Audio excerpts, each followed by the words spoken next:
you have questions during the talk, please post them in the chat list and our presenter will answer them at the end. Our presenter today is Bonnie Bratt. Bonnie has been a master gardener in Nevada County since 2005. She is a subject matter expert on orchids as well as an entomologist. Bonnie, take it away. All right. Thank you very much, Brooke. Hi, everybody. Thanks for showing up live in this rainstorm and for coming on for the Zoom talk. I really appreciate it. There we go. I will start with a few orchid facts. This is the science stuff, and there's only 3 of them, so don't worry about it. This is the stuff that master gardeners probably already know, but I want to make sure that you get introduced. Orchids are the largest family of flowering plants.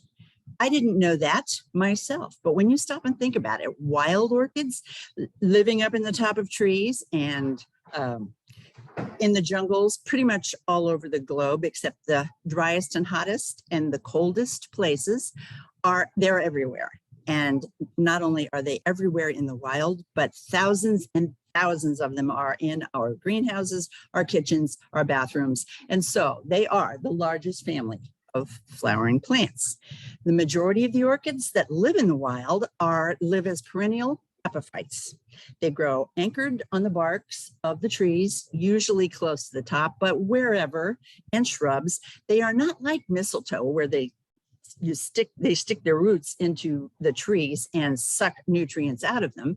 They are epiphytic, so that they sort of use them as a stand to hold themselves up on, and the rain as it washes over their roots will bring water, and detritus from the trees, etc., will bring nutrients. So they're living in harmony with the trees. They belong to the monocot, like grasses, bamboo. You can read these: lilies, cannas, irises, tulips, daffodils. And so that's where orchids belong in the phylogenetic tree. And science stuff. Okay, now let's get on to the fun stuff.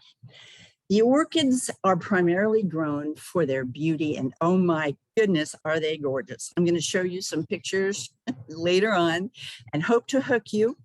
And sometimes for their sweet scent. Not all orchids smell really good, but many of them do. So if you ever get the chance to go to an orchid show, take a sniff for some of those orchids, because they are just heavenly. They are found growing, as I mentioned before, in almost every habitat except deserts and glaciers. Most of them are tropical, although not all are warm tropical. Many of them grow in the cloud forests of China, and it's cooler up there. And so you just never know. They have adapted themselves to many different types of growing areas. Now, vanilla beans are the only edible fruit in the orchid family. And so, yes, master gardeners probably know this. It is an orchid. Vanilla beans come from an orchid, and we're going to discuss that thoroughly in just a few slides. But I must say that many times when I give this talk to the general public, they don't know that. They don't realize where vanilla beans come from. It is untrue, despite what you may have thought or believed or been told, that growing orchids is hard. Now, notice I'm saying growing orchids isn't hard, but it's absolutely true that getting them to bloom can be very hard. You have to do exactly what it is they want. And so they're a little bit of prima donnas, some more so than others. So I'm going to introduce you to the general family. Now, this is where you probably need to start. The American Orchid Society is a fantastic place to start to learn, and that's AOS.org.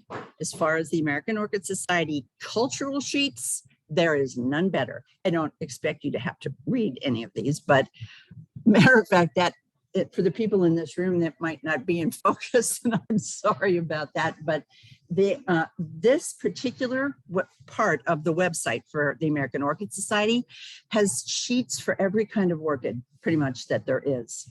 So if you have a Phalaenopsis, for example, you can look up the cultural sheet for Phalaenopsis. And it tells you about light and temperature and how to fertilize, how much heat, when to repot, yada, yada. So the first thing you should do when you get an orchid, first of all, find out what kind it is. That isn't always easy when you buy it from a grocery store because they don't really know. And unless it's labeled, you're going to have a iffy time. Most of the grocery store plants are Phalaenopsis, so that's where you can start. And I will show you pictures later so you can recognize them yourself. But this is a really great, very valuable resource for you for whatever kind of orchid you have. And then for the orchid questions that you might have, another part of the American Orchid Society website, is basic questions. When to repot, how to water, how do I feed it, etc. Just find your way through the American Orchid Society website, wander through at your leisure, and there are so many questions that are answered. This is a group of experts. You can also send them messages and ask them questions, and it's really great. So now I'm going to introduce you to the different kinds of orchids, and in order of popularity, because not only are they the most popular because they're available, but they're also the easiest to grow. So we'll start out with Phalaenopsis, the one that you usually find in the grocery store or Trader Joe's. And they are beautiful arching sprays that will, if you have them in your house or in your greenhouse, for example, starting from when they first start blooming, they will bloom for months, 2 months, maybe even 3, just from the original sprays or single spray of blooms. If you buy them from a store, they probably have already been blooming for a month right there. So you might not get quite as long out of them if you buy them already blooming.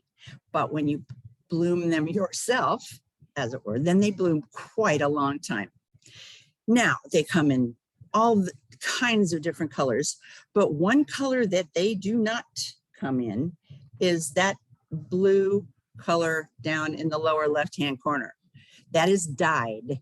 And so I have faith that Trader Joe's wouldn't sell that, but I'm betting you that probably the grocery stores would. And so it's not like it's going to kill the orchid, but if you buy one of those, it'll be blue only for its first year. If you are lucky enough to keep it and it reblooms the next year, it won't be blue. It'll be white because that was its color originally. It just got dyed to be blue. Now, Phalaenopsis has another specialty, and that is that only Phalaenopsis can rebloom from a previous bloom spike. Right here was the original bloom spike, and it was cut off right there. And another bloom spike came up from right below that node right below that. And as the people in the room here can see, there is a big but that you have to be careful of. Blooming orchids are using up a lot of energy. They need to expend a huge amount of energy in order to produce those blooms for you that you enjoy so much. So after the Phalaenopsis is done blooming the first time, I don't encourage you to try reblooming this because it's just sucking more and more and more energy. And if you've already had this blooming for 3 months, don't push it. I mean, don't be greedy.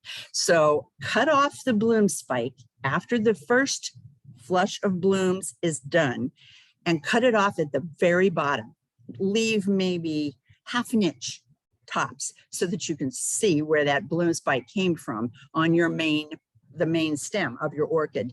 But don't try to keep forcing it to keep blooming. Cut off that bloom spike and it's much more likely to bloom again the next year. Now, I will move from Phalaenopsis to the next most popular, which is the Cymbidium. Cymbidiums are very easy to grow. And the one interesting thing about them is that they like to grow outside.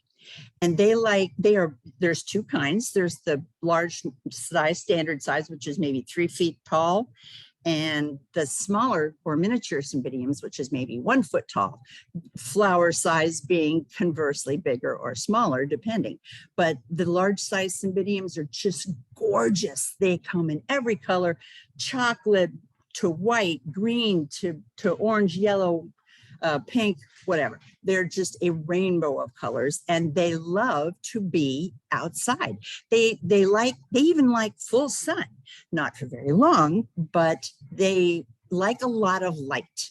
Most orchids like bright indirect light or less. This one likes to have a lot of light, almost as much as you can give it, not like tomatoes, 6 hours a day, but dappled direct light is great. They also like the cold. They don't even mind if they get snowed on. Then they need a cold snap in the fall in order to develop their flower spikes. So if you live, say in this area in Placer County, or down even closer to the valley, and you don't have a lot of hard freezes, you can leave these plants outside 365 days a year. If you live up where I live in Grass Valley and it's getting pretty cold, you can bring them in for the couple of months, but they are not going to be happy unless they get some cold in the fall, and they're not going to rebloom.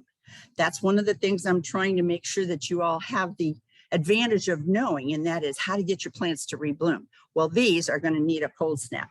But in the summer, just like every other orchid, when they're growing and they don't have flowers, they need fertilizer. They need to be fed. I'm going to go into that a little later in another slide, but those are the two things they need: a growing period, a cold snap, and then blooming. Now, lady slipper orchid. They are fascinating. They're beautiful. They look different. They're gorgeous, and they are indoor plants. This is the kind of plant that doesn't particularly like very much light, not even bright indirect light. They prefer a little bit more in the shady side. So if you have a darker house and you don't have that south-facing bright indirect light window, don't worry, you can still grow lady slippers. They do tend to want a little bit more humidity, so maybe grow them in your kitchen or your bathroom. That would be good humidity.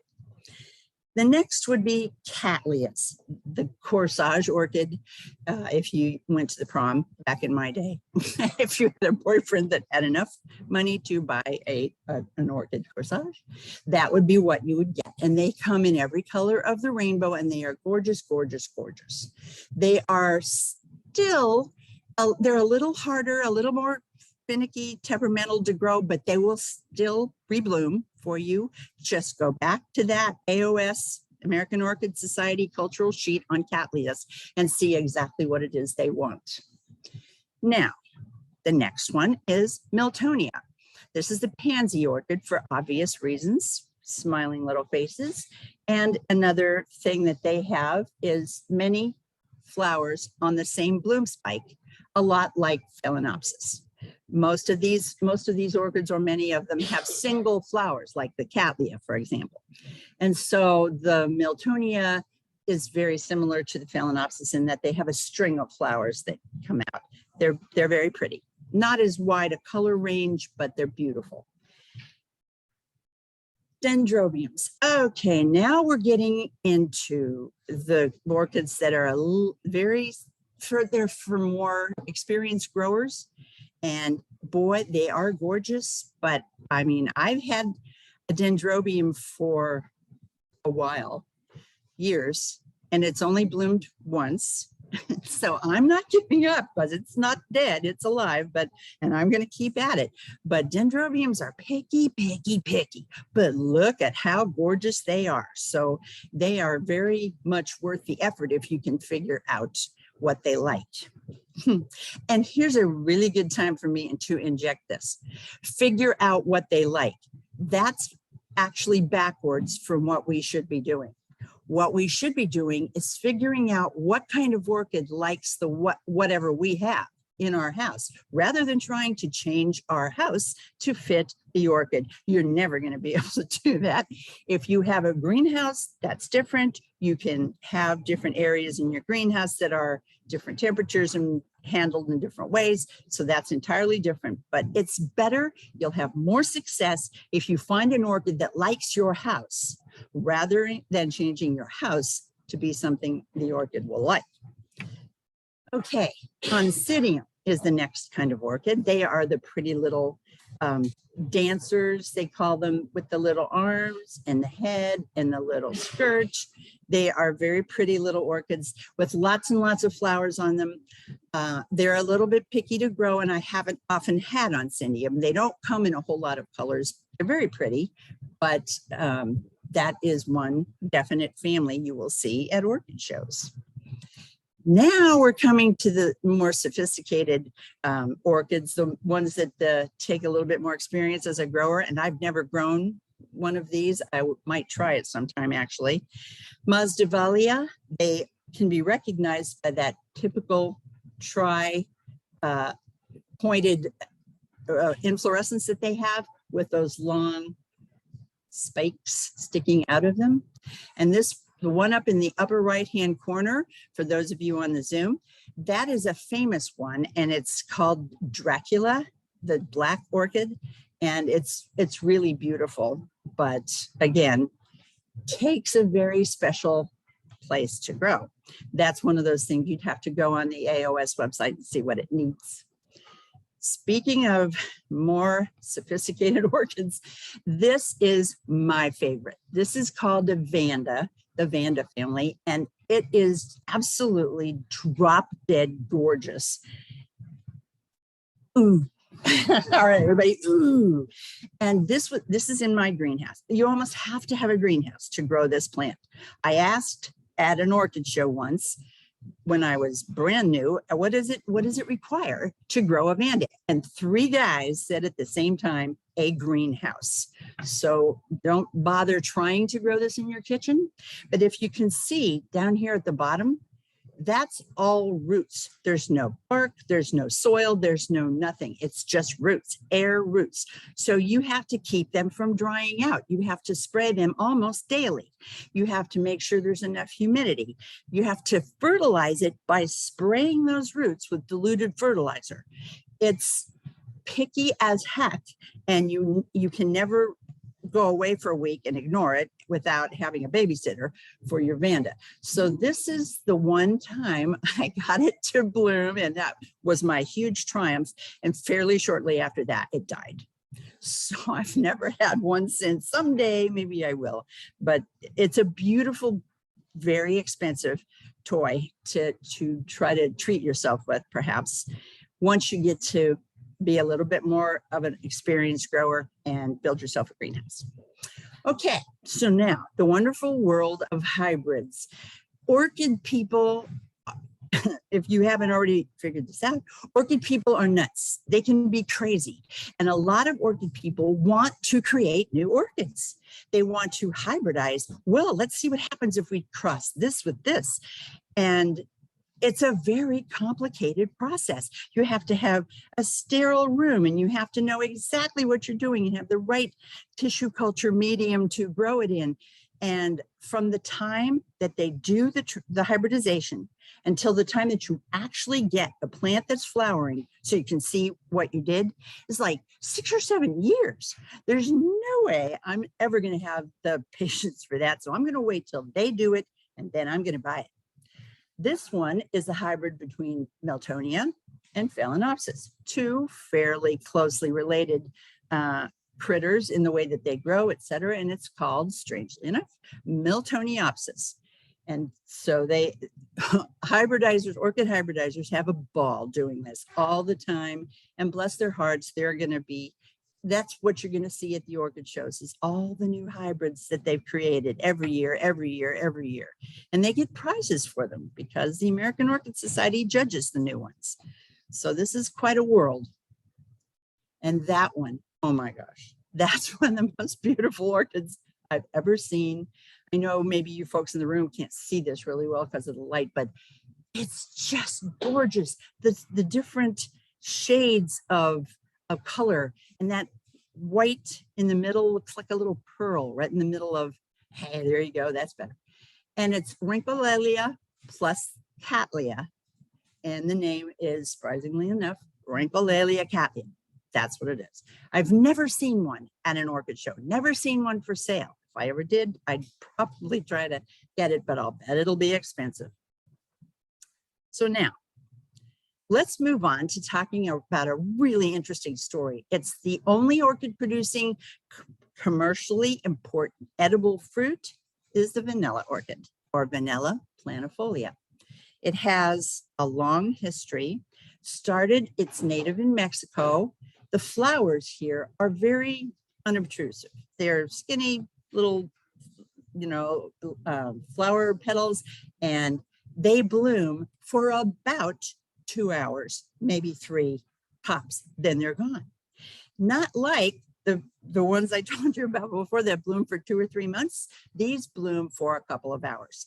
And in that period of time, they have to be pollinated either by their natural pollinator, which is one lone type of bee in Mexico, where these guys are native, or by hand by humans. And so here behind, for those of you on Zoom, behind the flowers, you can see that the the vanilla beans are starting to grow here. And up here is what they look like when they're mature but green. Now,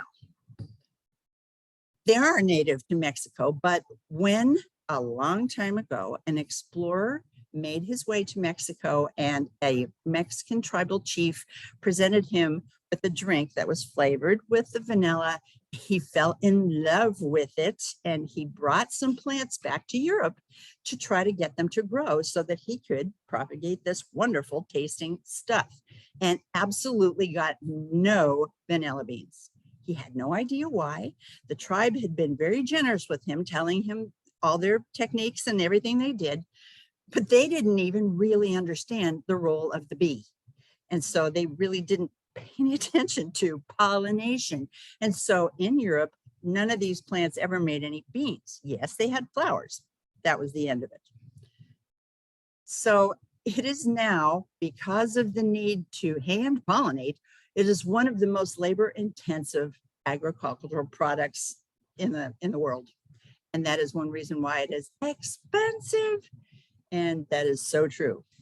As I mentioned, the bloom appears and dies within a few hours unless it's pollinated by its own bee or hand pollinated. Commercially now, it is done by hand. This is a really interesting story. This was first invented, this method, by a young man, 12-year-old slave boy in Madagascar, where they were trying to grow these plants. They had been moved there from Europe by the people who were trying to grow them in Europe and figured, well, maybe it's the climate. So they moved them to Madagascar, still no luck. This young man named Edmund was working on a vanilla plantation, and he figured it out, how to do hand pollination of these flowers during that few hours where they exist. And he actually was the first one to get vanilla beans to be created. His boss or owner, I guess, asked him if he would go around to the other growers on the island on Madagascar and teach them how to do it too. So Edmund was really the beginning of the vanilla industry anywhere outside of Mexico.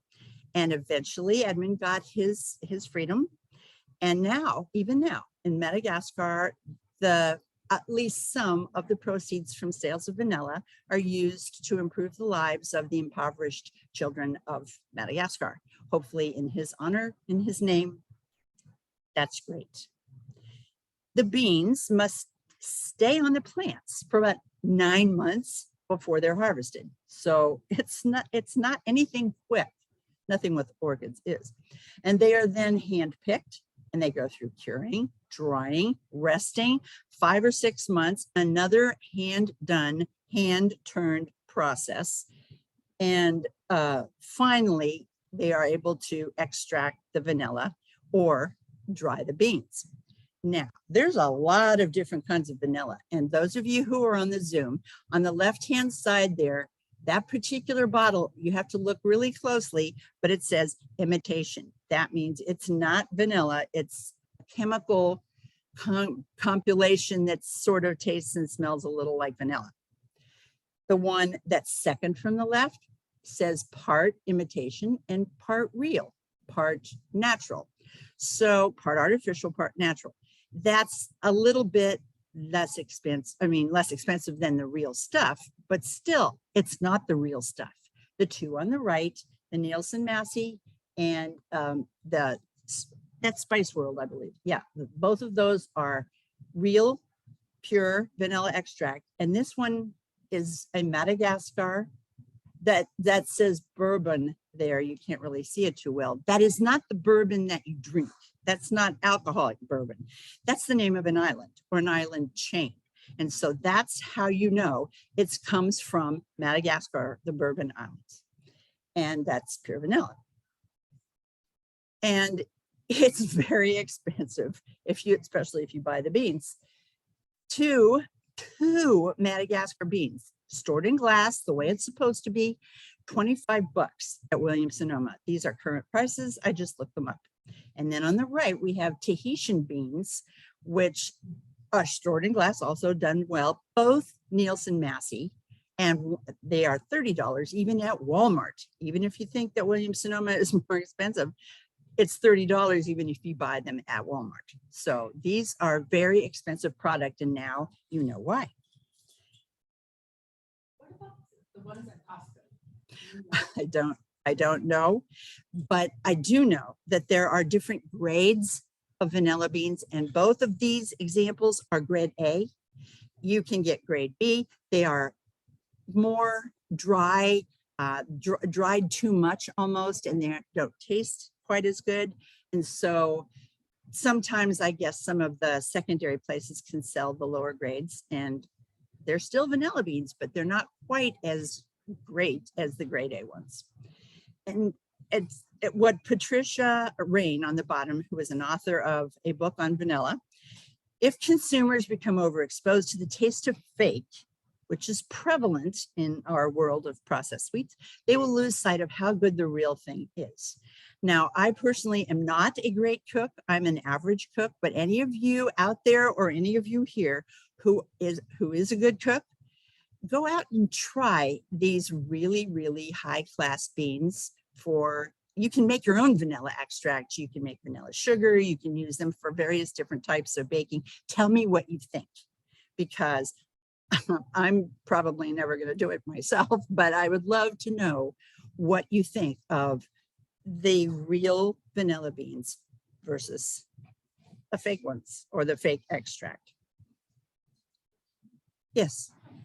So the ones that they become vanilla beans that we buy, or the seeds inside, are they considered to be like a regular seeds, and therefore you cannot transfer from one country to the other? Where you mean, excuse me. Okay, my example was I was in Raleigh, and then I bought vanilla beans years ago, and then I went to Australia, and then as we were entering Australia, they said, "Well, I have vanilla beans, but what? They had seeds, and they took them away."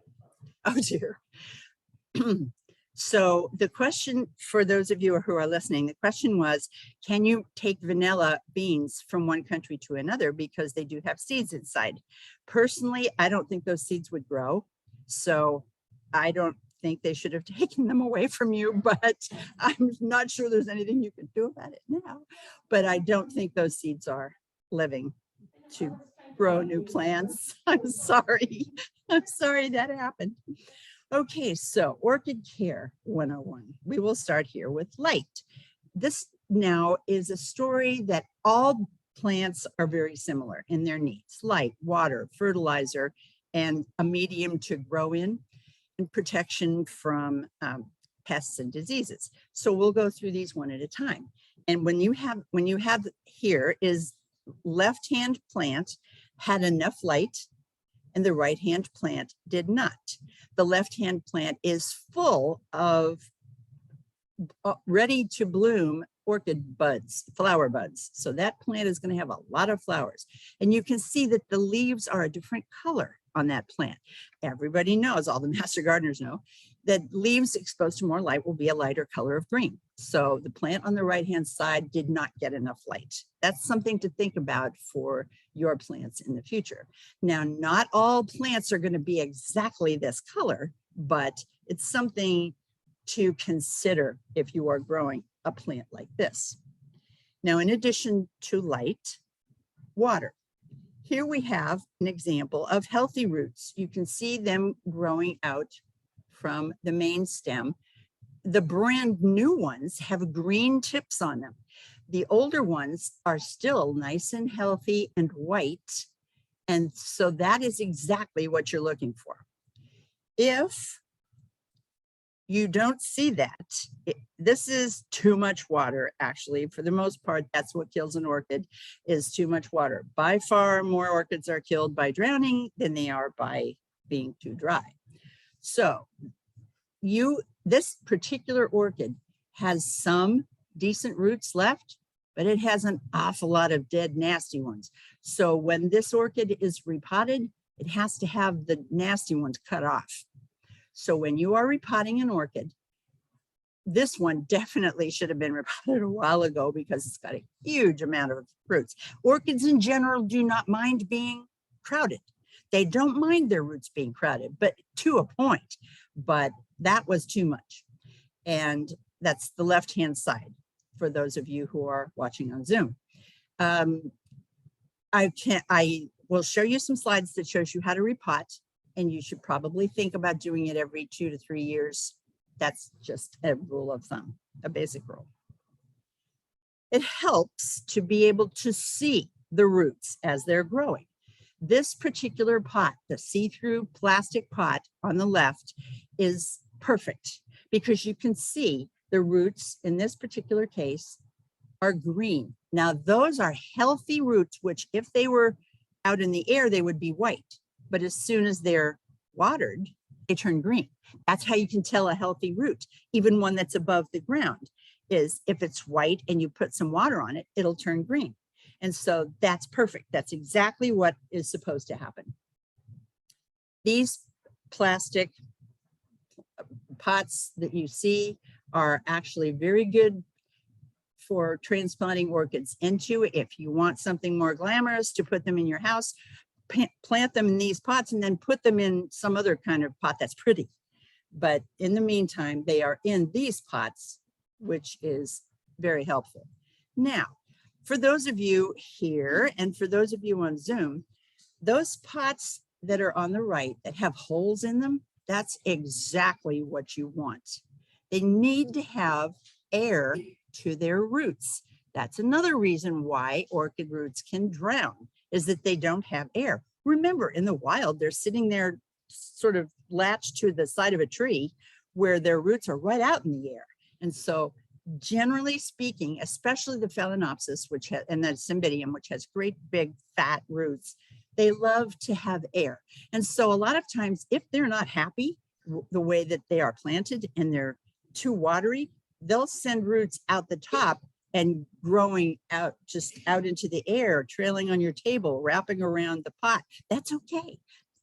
The orchid knows what it needs. And so if it grows, roots coming out, the next picture will show you, that's perfectly all right. This plant on the right knows what it needed and it grew roots going out exactly where it wanted them. Now, fertilizer. This is really important. This is probably, in my hands, one of the most important things about getting an orchid to rebloom is feeding it the proper fertilizer at the proper time.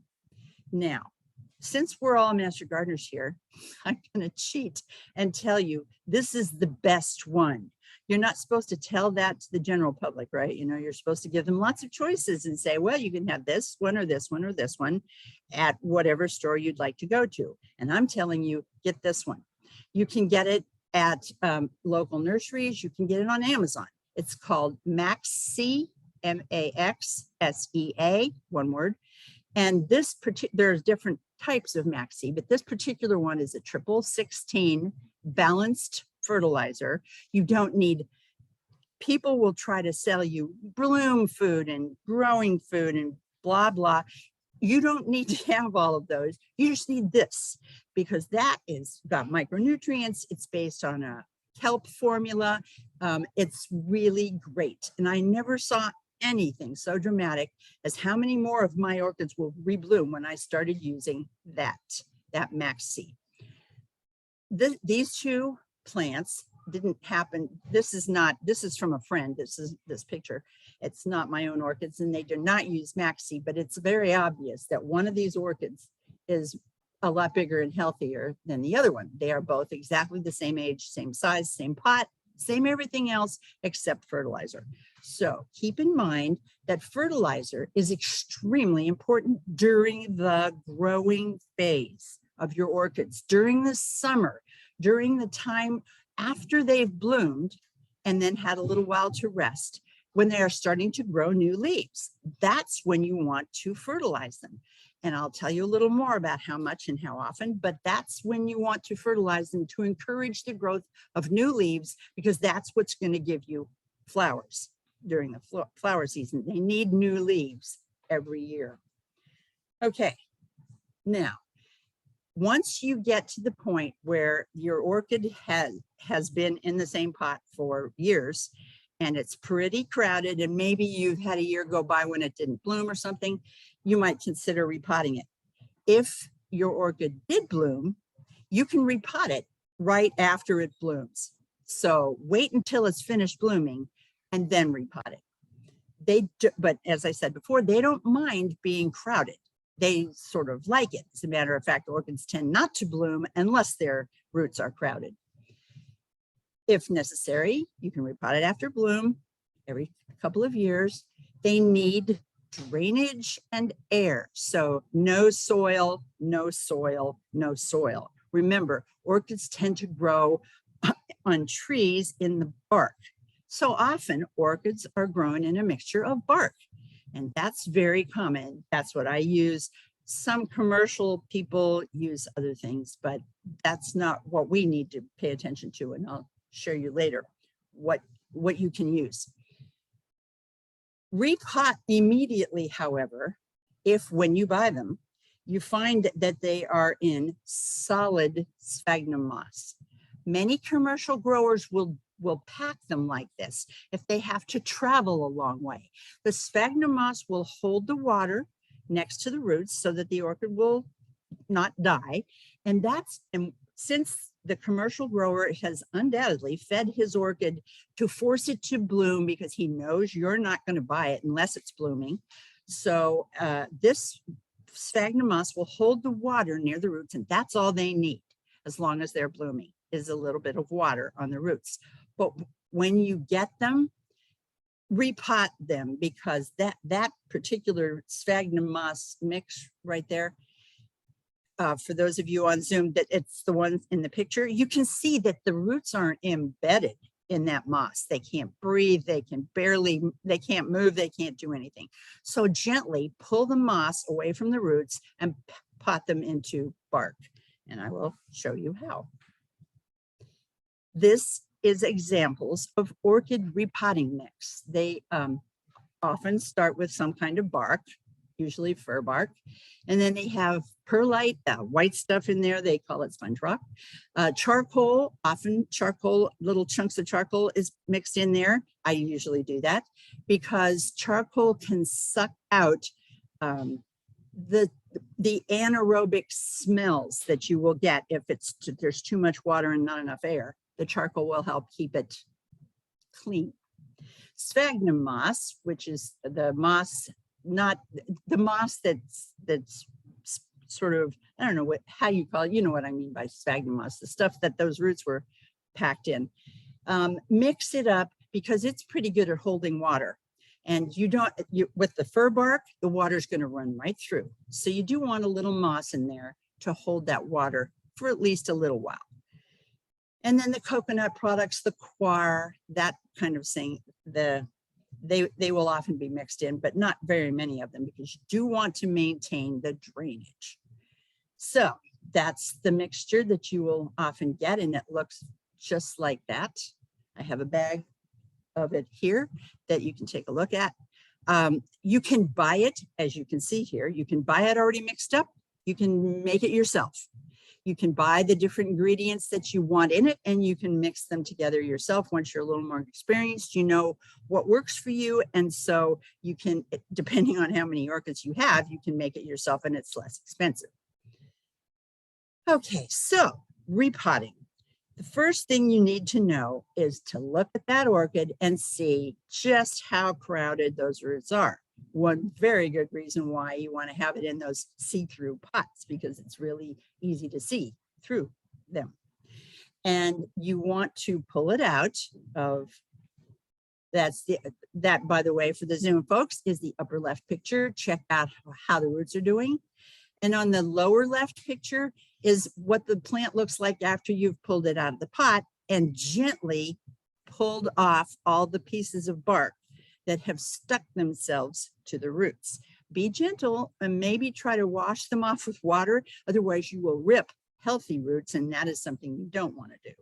But you do see, usually, for those of you on Zoom, the lower left picture shows the healthier roots, the green ones or the whiter ones, are on the outside of this root ball, and the brown yucky ones are usually in the middle. They're the ones that have been there the longest, the ones with the least air, least access to air, and so they're going to be the ones that die off first. So you can cut off the ones in the middle, the brown ones, and leave the ones around the outside, and that's a perfectly healthy thing to do for your plant. And so in order to do repotting, you're now on the right side picture. You have a container with your bark mix in it. You have your orchid, and you have scissors that you can clip the roots with, that are obviously going to be very clean, if not sterile, with alcohol. That would be the best, because you don't want to transfer any bacteria to the roots. And you have you can also use the razor blade there, nice and sharp, and a label to tell you what it was, because I guarantee it, if you don't put the label in, you'll forget, just like me. Okay, so next you do exactly what we've talked about. You cut off, you pull the plant out of the pot, you cut off the brown roots, you leave the nice green ones on the outside. That's the upper right picture. You can see a little bit in the middle of that upper right picture that the roots look a little bit brown, but really they're not. They're just a little bit dirty. And if you wash those off, you can see that they're nice and full. And if you feel them, they're solid, they're hard, they're not flat, dried up, squashy. That's the ones you cut off. But the healthy ones you leave. And then the lower left picture shows that you pick up your orchid bark and orchid bark mix rather, and you put the orchid into the pot and you gently pour the orchid bark in there, and with your fingers work it in among the roots so that it's not just around the outside. You want it also inside the middle of the root ball. So gently speaking, so you don't break the roots, push the bark in among the roots, pat it on the table, smack it on the table to settle it, put some more in, work it in with your fingers, settle it until it gets all the way filled up to where it was before. Don't bury it too deep, just like any other plant. Don't bury it too deep, but make sure that the roots, at least some of the roots, are buried. If some of the roots are pointing up already, you can let them hang out over the top of the pot, because they'll probably be very happy that way. They want air, they're going to get it. Okay, so the 10 basic rules of thumb for orchid care is this, and I'm going to go through these pretty fast because these are important, but we've already talked about many of them. When in doubt, go drought. More orchids die from too much water than not enough. Whatever you do, do it before noon. Just like the plants in your garden, if you water the leaves and there's a chance of fungal infection, the sun or the heat or whatever will have a chance to dry it before the nighttime. And so do it earlier in the day.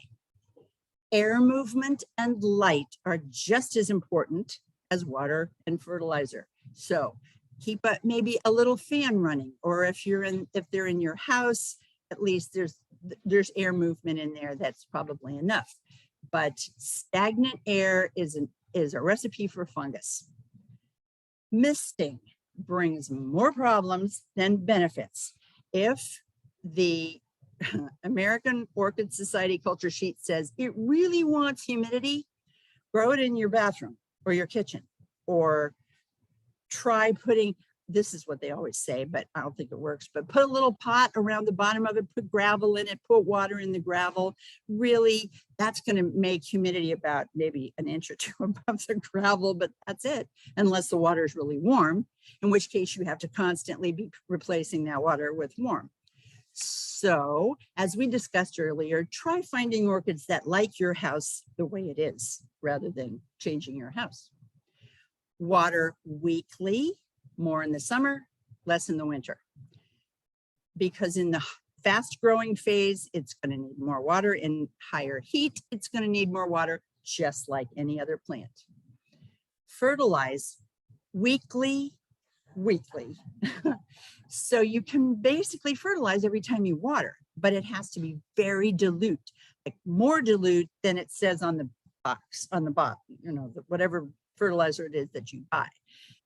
When I use the Maxi, I judge by the color, because Maxi is granular, and when you put it into water, it dissolves, which is great, instead of having to put granules all around your plant and never know.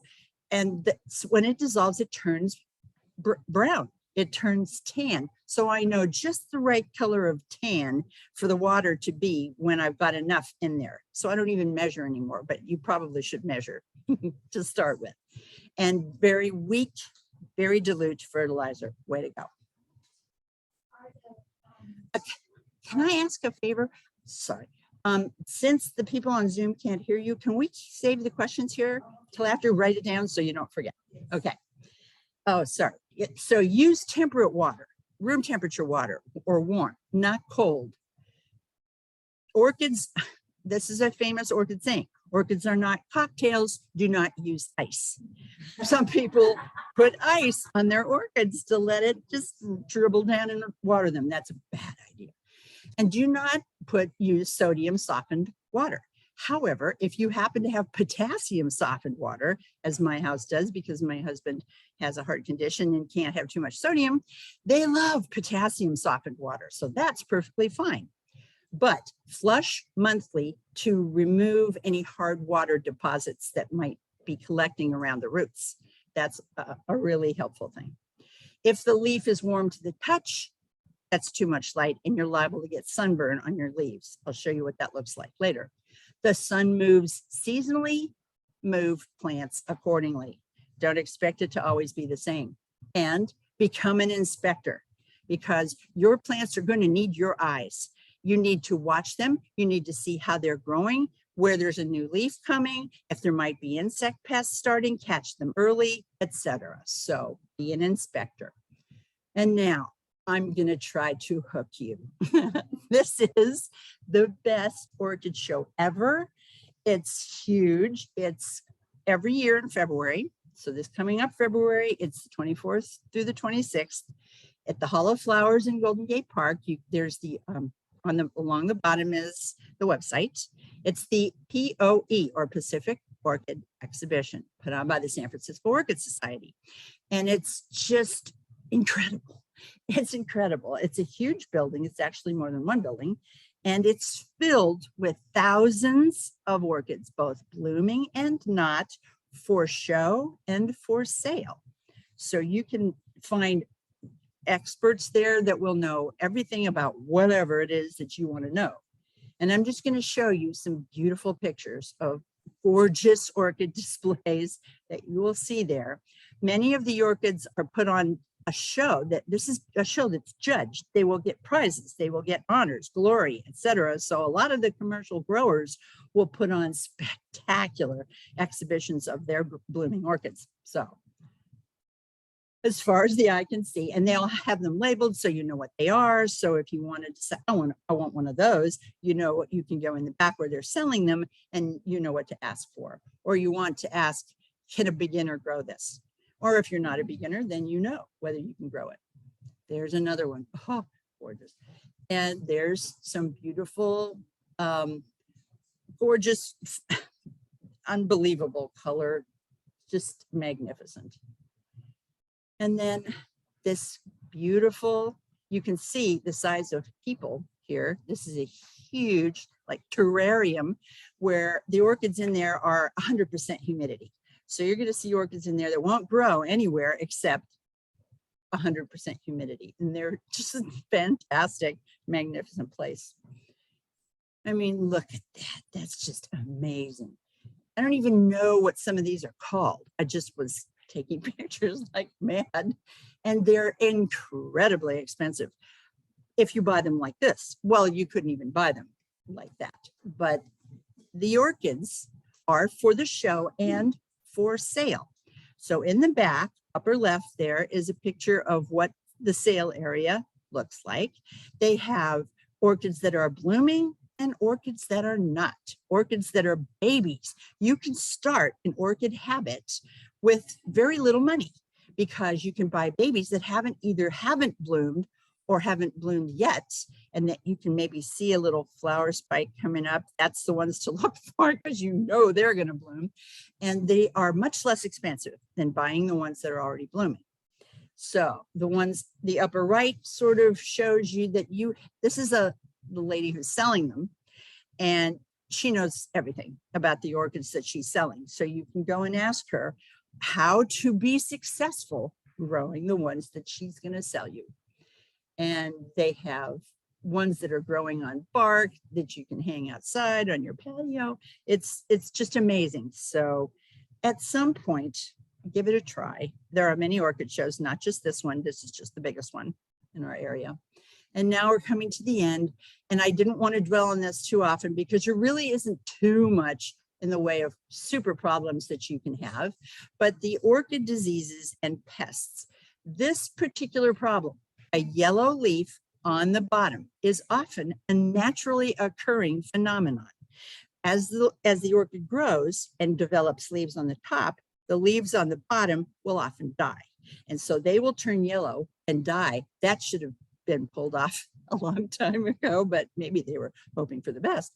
But the yellow leaves can go as long as the upper leaves are still fine, because it sacrificed itself for the sake of its upper brothers and sisters.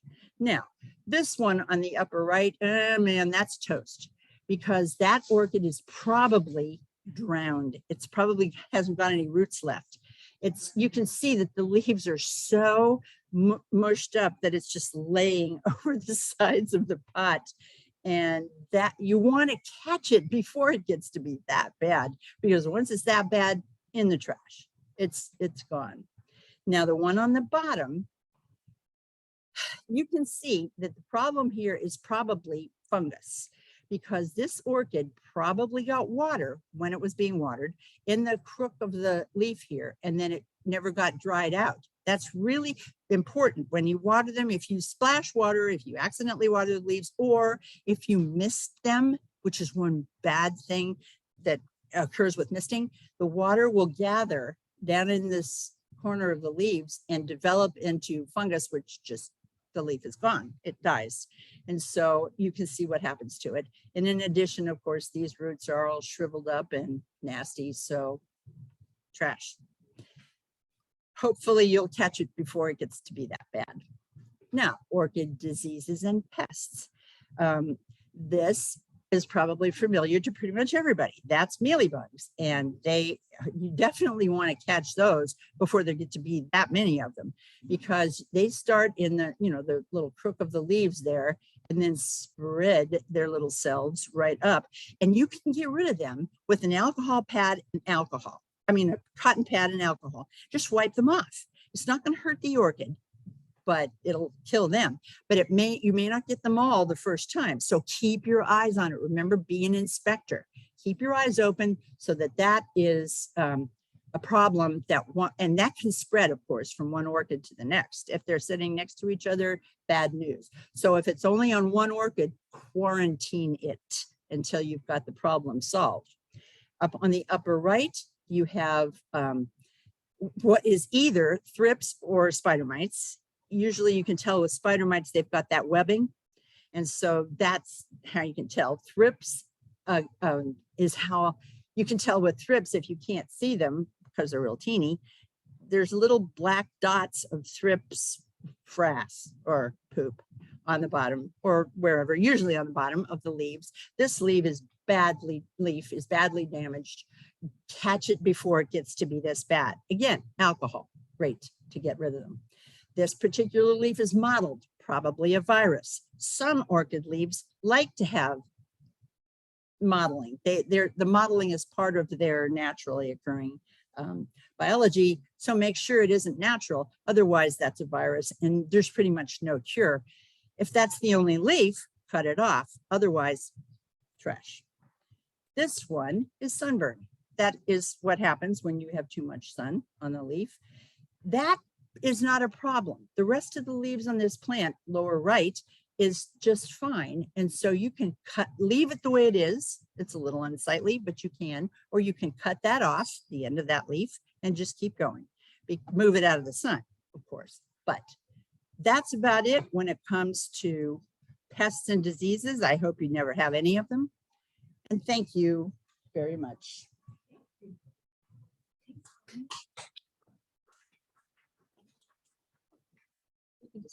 Okay. If you have some questions. Awesome. I've learned so much. I hope you all did too. You were, yes, you said to water with a week dilution every week. Does the Max Seed brand, does the suggested amount of fertilizer to use, is that accurate, or do you have to Make it more dilute than that. how much? Half or A third? 30? I mean, yeah. Instead of, well, I don't know, just say they said a teaspoon per gallon. It would be like a third of a teaspoon per gallon. Very weak. And have to repeat the question for Right, for the Zoom people. So what I'll repeat the question. One of our people here asked whether or not the dilution amounts on the Max Seed product that Bonnie talked about, the fertilizer, if you should follow the labeled instructions. And Bonnie said that you should dilute it to a third of what the recommended dose is. So for example, if they talked about 1 teaspoon per gallon, put in 1/3 of a teaspoon per gallon, or whatever, a third of whatever the recommended dilution was. When the diluted water is barely tan, that's about right. Okay. Are there any other questions in here right now? I have a question, Bonnie. A lot of times the pots that come with the orchids are solid. They don't have the holes in them like the one that you brought. Is that going to be too much, not enough air for the roots? That is going to be not enough air for the roots. A lot of orchids come in a plastic pot stuck inside another pot for looks. And that's perfect because if you can take the plastic pot out, you can still see the roots and see what their situation is. Often that plastic pot will have holes in it, or you could even make holes in it. But if neither the outside pot nor the inside plastic pot has holes, you should probably repot it after it's done blooming. One of the questions from our Zoom audience was, if you miss fertilizing in the summer, should you not wait and fertilize now, or should you wait until next summer? If your plant shows no sign of blooming, if it's still growing leaves, which is unlikely, it depends on the temperature that you're growing them. If they're in your house, they may still be growing leaves. You can still fertilize them. But it's winter and it's cold, at least in my neck of the woods. And it's too cold for them to grow much in the winter. So no, I am not fertilizing them. I'm just watering them. Warm water. Another question is, sometimes I see roots that look healthy at the ends, but will have a break where only a thin black root shows. Should I just cut this root at the base or leave it? The thin root that you see, that thin sort of hair-like structure is the actual root. The white or green spongy material surrounding that is actually a protective material that's protecting that hair-like root inside. So no, you don't have to cut that because it's still a root. And especially if the end of it is still growing, or it still has a green tip, or it still is white, then you do not have to cut it off.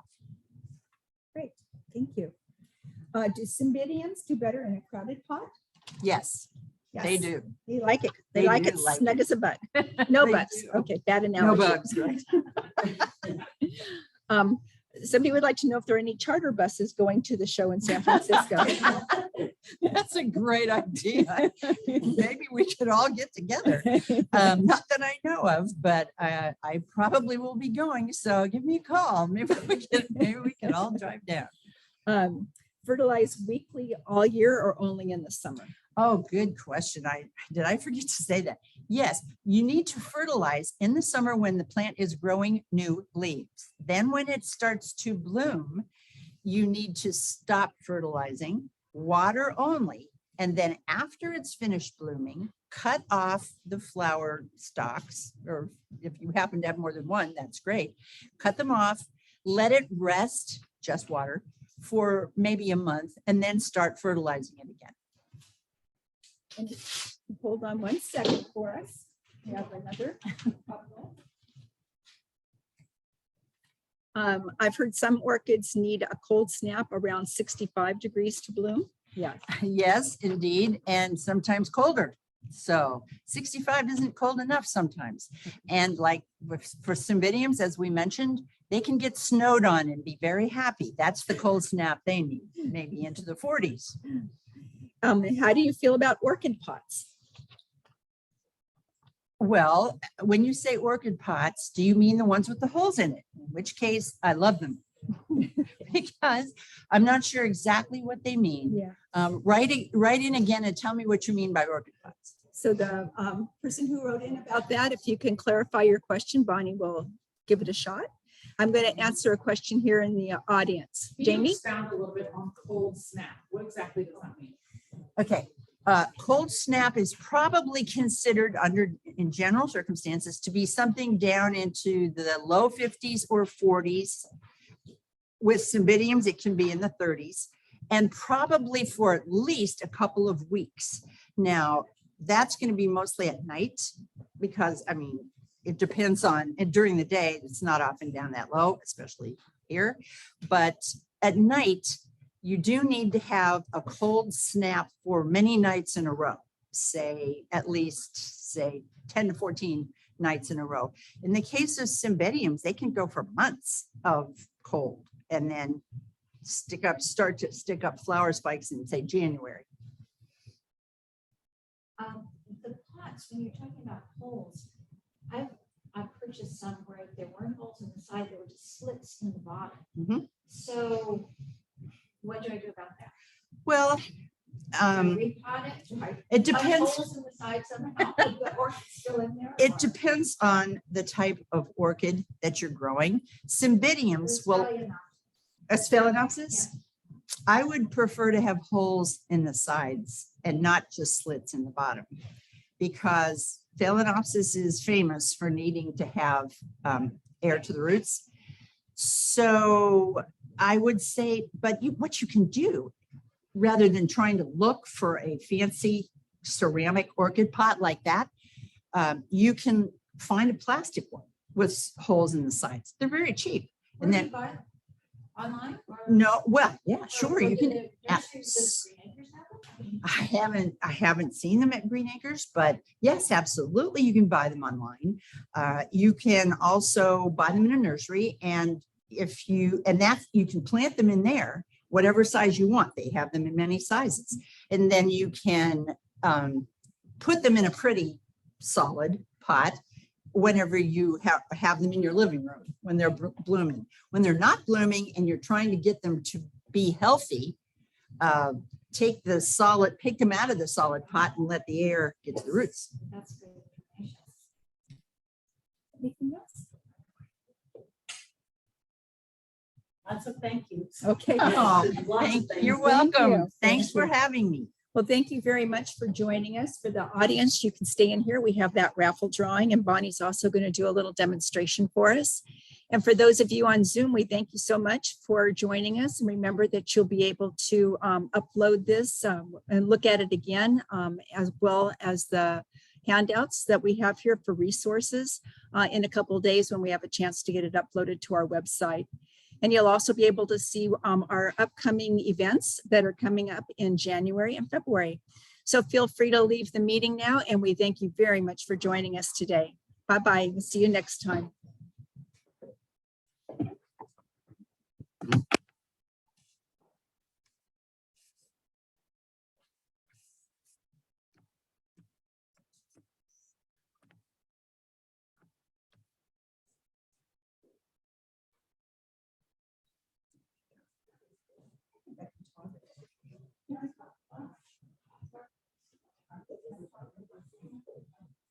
We have an orchid book from Orchids of Hawaii. Ooh.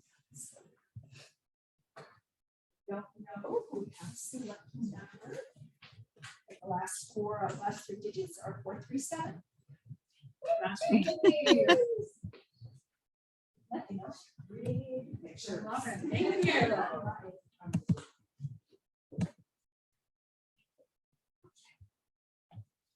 Yeah. Okay, so, all right, gang, if you guys are interested, I did bring an orchid that desperately needs repotting. And I brought the stuff to do it with. So if you all want to see this, I can put it up here or make it easier. So this kind of pot's okay to keep them in. Well, if you, But it's better to take them out when, I mean, you've got the, that's a show pot.